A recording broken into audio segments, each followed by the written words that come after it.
بس حبيت أشارك بهذه المشاركة وأقول ردا على ولي العهد وكلمته اللي هي إنه راح يفتح حوار معنا في أثناء الضرب والقمع، وهذه خيانة. أحب أقول ليه بس ولسنا على حق الكلمة اللي قالها الإمام الأكبر إلى الإمام الحسين، وإحنا ما راح نهتم إليه وصامدون إلى آخر نفس.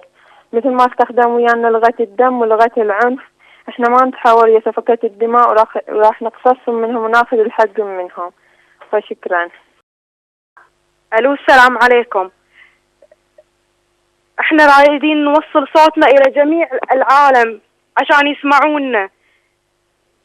احنا عندنا ظلم في البحرين من قبل الحكومة، لازم الكل يتحرك ويتدخل. الناس قاعدة تموت من عندنا، شهداء، شباب، أطفال، نساء. مستشفى السلمانية يضج بالجرحى. نبي نوصل إلى نتبرع بدمنا، ما نقدر نوصل هناك. قاعدين نفقد أرواح شباب تروح من عندنا.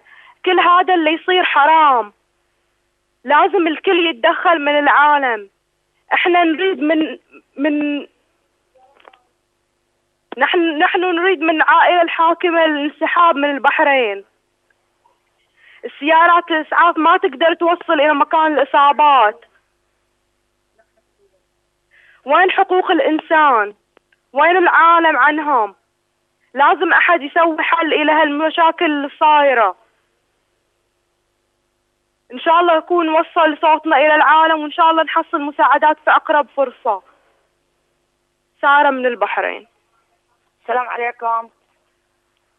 أنا أم حسين من البحرين، وأنا عم بشوف اللي صار يعني في شباب البحرين تقتلوا، ما حد إلينا، ما حد واقف ويانا. كل شباب البحرين ملت الأراضين كلها دماء، من أطفال، من نساء، من شباب يعني. وأنا أعزي شباب أهل البحرين باللي صار. أنا أم حسين من البحرين، أناشد كل القوات اللي برا إنهم يساعدونا. العالم نبغاهم تساعدنا. أطفال عندنا راحت، نسوان راحت مفقودين، ما 70 نفر مفقود عندنا من البحرين، ما ندري مصيرهم ويش. وشباب البحرين كلها، وأنا أعزي أمهات الشهداء. وإحنا متأثرين، إحنا نبغى نتبرع بالدماء، ما عندنا مكان نطلع نتبرع بالدم معنا. يعني انقذونا ناس الدول العربية انهم ينقذون شباب البحرين. لو سمحتون انقذونا. شباب البحرين كلها راحت، ناس مفقودين ما ندري عنهم. واسأل الله ان يساعدنا ونظهر الامام القائم. ومشكور على الشيخ وعلى السيد اللي قال كلمة. مع السلامة. إرهاب ومجزرة مستحيل ننساها. التاريخ هي ذكرى يعني لا تنسى. اللي قاعد يصير كله ظلم.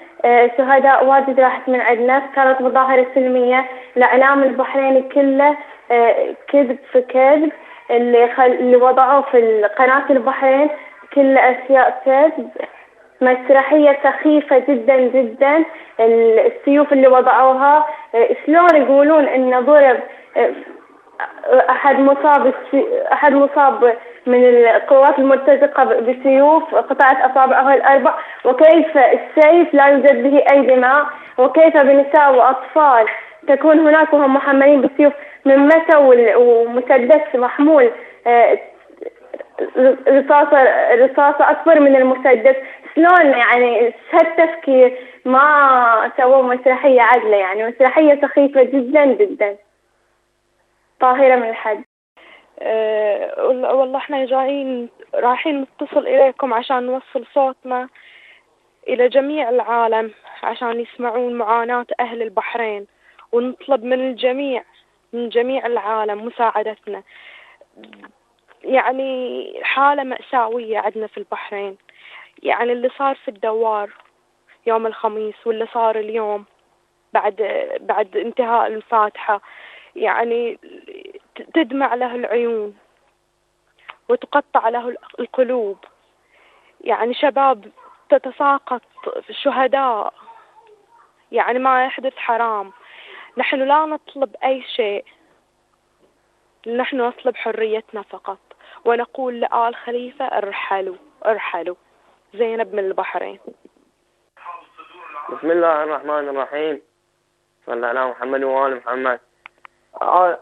الشيء الحكم في البحرين ظالم جدا. بحريني مو محصل وظيفة يشتغل، يوم طلعنا نطالب بحقوقنا جو ضربونا، وبعضهم هاي اللي يطلعون تأييد. هاي شنو هذا؟ هاي مو بحريني، اللغة عربية ما يعرف يتكلم. يوم هم طلعوا قال ما يعرضون الشارع. يوم احنا طلعنا بكل سلمية، قالوا احنا نعارض الشارع وجو ضربونا. مساكين اوادم بدون ذنب، اطفال زرعوا الرعب في قلوبهم. شكرا. وأعزي نفسي وأعزي أهل بلادي البحرين وأعزي جميع أحرار العالم، وأناشد جميع المؤسسات والجمعيات وجميع حقوق الإنسان في جميع أنحاء العالم، أي جمعية تنقذ أهل البحرين مما هم فيه. فنحن في مأساة، في خوف، في ظلم. ألسنا من الإنسانية؟ مو ناس إحنا؟ انقذونا الله يخليكم، الله يرحم والديكم ويطول في أعماركم ولا يحمل بلدانكم أي سوء. والسلام عليكم ورحمة الله.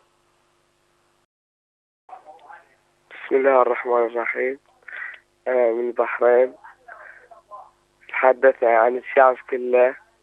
احنا شعب مو عندنا إحساس زين، مو يعاملونا كأن شعب بدون إحساس، يطلقون علينا رصاص حي. احنا نحس، وكاتبين في قناة البحرين ولا أحد مصابين أكثر من 10 و4 شهداء اليوم. بخصوص الأوضاع اللي قاعدة تحصل عندنا احنا في البحرين، والكل قاعد يشوفها. احنا أوضاعنا يعني مظاهراتنا سلمية، والكل قاعد يشوف ان مظاهراتنا سلمية، واحنا ما قاعدين لا أعمال تخريبية ولا أعمال عنف قاعد نسوي. والنظام شلون قاعد يقمع في المتظاهرين، وهذا أشياء كلها موجودة عند وسائل الإعلام، والشباب قاعد يوصل الصورة الصحيحة إلى المتظاهرين في القنوات العالمية والقنوات الإخبارية. وانتم قاعدة تشوفون شلون قاعد يتعامل ويانا النظام القمعي اللي موجود في البحرين. واحنا عتابنا على القنوات اللي متخاذلة عنا ومتخاذلة عن الحريات الموجودة عندنا في بس حبيت أوضح عن اللي قاعد يصير الحين قدام عيوننا في البحرين، وخاصة في منطقة دوار لولا. الناس كانت تصلي بكل سلمية يعني، وما كان حاملين أي سلاح، لا سكاكين لا سيوف لا أسلحة. اللي كانوا حاملينه فقط علم البحرين وبكل سلمية. وانتظروا الناس كانت تصلي، انتظروا حزة الصلاة، يعني ما تم ضرب المسيرة قبل أي شيء. انتظروا حزة الصلاة، حزت للعالم انشغلت بالصلاة والتوجه إلى الله، وتم ضرب المسيرة بالرصاص الحي والقنابل الصوتية ومسيلات الدموع ورصاص الشوزن. وكانت هناك العديد من الإصابات، وحتى بعد ما تباعدوا الحشود من المنطقة تم منع سيارات الإسعاف من الدخول. والآن يعني متوقع أن في إصابات هناك، وسيارات الإسعاف منعوها من الدخول. كانت توصل إلى عند الإشارات يتم ردعها بالسلاح. وعديد من سائقي سيارات الإسعاف تم ضربهم. يعني وين عايشين احنا؟ في غابة مثلا؟ والمسرحية الحكومية اللي تم عرضها على التلفزيون، السيوف والأسلحة، واحد من السيوف تم مصادرته من عند رفيقي قبل 3 شهور من الحكومة. كان جايبينه من سوريا وصادروه عنده اللي هو في مرورة من الجمارك عليه الختم، وتعرف على سيف ماله. والرصاص يختلف عن نوعية السلاح. يعني أي مسرحية سخيفة هاي اللي قاعد يصير قدامنا. وكل اللي يقولك إنه بصير حوارات ومو شايفين قاعد يصير شيء. يعني إلى متى بيتم هذا الوضع؟ يعني الناس تموت وهم ولا كأن شيء صاير عندهم. على قولتهم اقتل الشهيد، اقتل القتيل، تتمشى في جنازته. بس هاي اللي حبيت أوصله. وياك محمد من البحرين. السلام عليكم ورحمة الله وبركاته. بغيت أشارك في الأحداث في البحرين. بصراحة أنادي كل الشعوب، أنادي السيد حسن نصر الله، أنادي كل الشعوب اللي عندها نخوة. بصراحة أبغى أحد يستنجدنا، أبغى الغوث الإمام المهدي يحضر لنا. بصراحة سباحة الدم، كربلاء الثانية شردوهم وسبوهم، وغير الجثث وغير الدم وغير الشهداء. بس حبيت كل العالم يسمعني ويسمع صوتي ويجي إلينا، ما نقدر نصبر. خلاص أم زينب من البحرين.